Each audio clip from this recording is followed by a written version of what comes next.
शुभ दीपावली सर्वांना. अत्यंत छान एक गोष्ट मी तुम्हाला सांगणार आहे.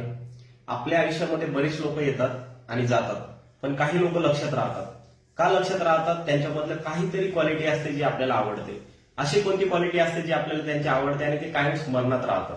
काय झालं, काही दिवस अगोदर माझ्या रूमवरती एक छान व्यक्तिमत्व आलं. व्यक्ती खूप मोठा नव्हता, त्याच्याकडे खूप मोठं काही पद किंवा शिक्षण नव्हतं. त्यांनी त्यांच्या ट्रू कॉलरवरतीच लिहिलं होतं की 10वी पास. मला विशेष वाटलं आणि 10वी पास असं कसं लिहू शकते, पण तो व्यक्ती खूप साधा होता असं वाटू शकतं. पण त्याने खूप काम केलेलं होतं एका क्षेत्रामध्ये, त्याचं खूप नॉलेज होतं हे मला जाणवलं, पण त्याचा त्याला अभिमान नव्हता. तो व्यक्ती वागताना एवढा सुंदर वागत होता, एवढं छान वागत होता की आपोआप समोरच्या व्यक्तीचा आदर वाढत होता. म्हणजे माझ्या रूमवरती आम्ही सगळी लोक यंग आहोत, बऱ्यापैकी त्यांच्यापेक्षा वयाने कमी होतो, पण ते प्रत्येकाशी आदराने बोलत होते, म्हणजे भाऊ म्हणून बोलत होते. एखाद्या व्यक्तीची जी क्वालिटी असते ती त्याच्या वागणुकीतून कळते.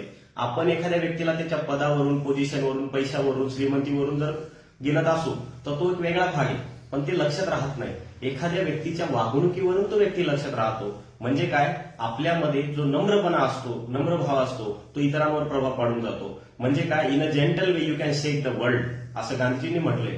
त्याच्याप्रमाणे मला जाणीव झाली की आपण शांतपणे आपलं काम करत करत इतरांशी आदराने वागूनही त्यांच्या मनामध्ये जागा निर्माण करू शकतो. 1016 नंबरचा सुविचार मी ठेवलाय की अहंकारापेक्षा नम्रतेने जग जिंकता येतं, आणि मला ते 100% पटतं. याचं अत्यंत उत्तम उदाहरण मी तुम्हाला देऊ शकतो, ते म्हणजे आपले ग्रेट ऍक्टर अमिताभ बच्चनजी यांच्या जीवनामध्ये आणि इतर ऍक्टर्सच्या जीवनामध्ये आपण जर बघितलं तर द ग्रेट अमिताभ बच्चनजी काय करतात, तर त्यांच्या शो मध्ये केबीसी मध्ये आलेला कुठलाही व्यक्ती असेल, अगदी तो गावाखेड्यामधला असेल, अशिक्षित असेल, सुशिक्षित असेल, लहान असेल, मोठा असेल, प्रत्येकाशी आप म्हणून बोलताय.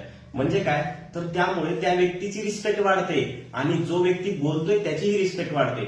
मला असं वाटतं की आपण सर्वांनी जर आपल्या जीवनामध्ये नम्र भाव जागा केला आणि इतरांना आदर दिला तर आपली रिस्पेक्ट वाढते, त्याचबरोबर इतरांची वाढते. धन्यवाद.